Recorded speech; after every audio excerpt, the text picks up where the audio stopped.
அந்த டைரக்டர் வந்து பாத்தீங்கன்னா, இப்ப சிவகார்த்திகேயன் ப்ரொடியூசர்னா, கார்த்திகேயன் அப்படின்றவர் தான் டைரக்டர். எஸ். அவருடைய சகலுடைய பேரு வந்து கார்த்திகேயனா. ஸோ அதனால சிவகார்த்திகேயன் ஒரு காம்போ வந்து பேசிக்கிட்டு இருக்கிறாங்க. அதுவும் இல்லாம அவர் லோகேஷ் கனகராஜ் மாதிரியான டைரக்டர் கூட அசிஸ்டன்ட்டா எஸ். ஒர்க் பண்ணியிருக்கிறாரு.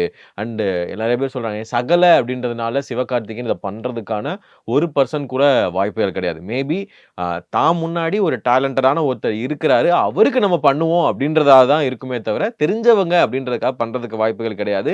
ஏன்னா, எஸ்கே ஒரு விஷயம் பண்றாரு அப்படின்னா, அத கண்டிப்பா யோசிச்சு தான் பண்ணுவாப்ல. அவரு ப்ரொடியூஸ் பண்றாருன்னா, அதுக்கு வந்து 1000 காரணங்கள் இருக்கும். அதுக்கும் சிலர் சொல்றாங்க, எஸ்கே ம். பண்றதுக்கான ஒரு காரணமும் இருக்குங்க. என்ன? அப்படின்னு சொல்லி அதுதான் வந்து சகலன்றாங்க. சுத்தி ஓ! வளச்சு. ஸோ அதுதான் அவர் சகல தெரிஞ்சவர் தான்ப்பா பண்றாரு அப்படின்னு ம். பேசுறாங்க. இந்த டைரக்டர் வந்து பாத்தீங்கன்னா, ஒன்லி எஸ்கே உடைய சகல பாடி மட்டும் கிடையாது. சகல மட்டும் கிடையாது. ஓகே.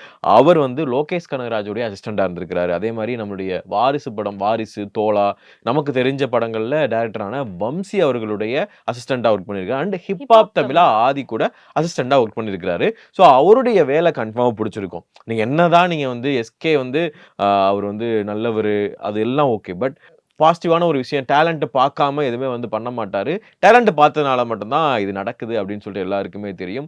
இன்னொன்னு தலைவன் ஒரு வகையில வந்து செல்ஃபிஷும் கூட. பண்ணோம்னா, அது கரெக்ட்டா ஒர்க் அவுட் ஆகணும்பா. ம். அப்படின்னு ஒரு விஷயம் இருக்குல்ல. தான் பேரு எல்லாருக்கும் இருக்கிறது தான். என் பேரும் அங்க அப்படி நிக்கணும்பா அப்படின்றதுல ரொம்ப வந்து கான்ஃபிடென்ட்டா இருப்பாரு. கனா படம் அதனால தான் அப்படிதான் அவருக்கு ஒர்க் அவுட் எஸ். ஆச்சு ஆனா செம்மையா அப்படின்றது. ஒர்க் அவுட் ஆச்சுல்ல. So yes. ரொம்ப பாசிட்டிவான ஒரு படம். அதுல எஸ்கே கேமியோ அப்படின்றத தாண்டி எஸ்கே ஒரு நல்ல ஒரு கேரக்டராவும் இருந்தது எஸ். அது.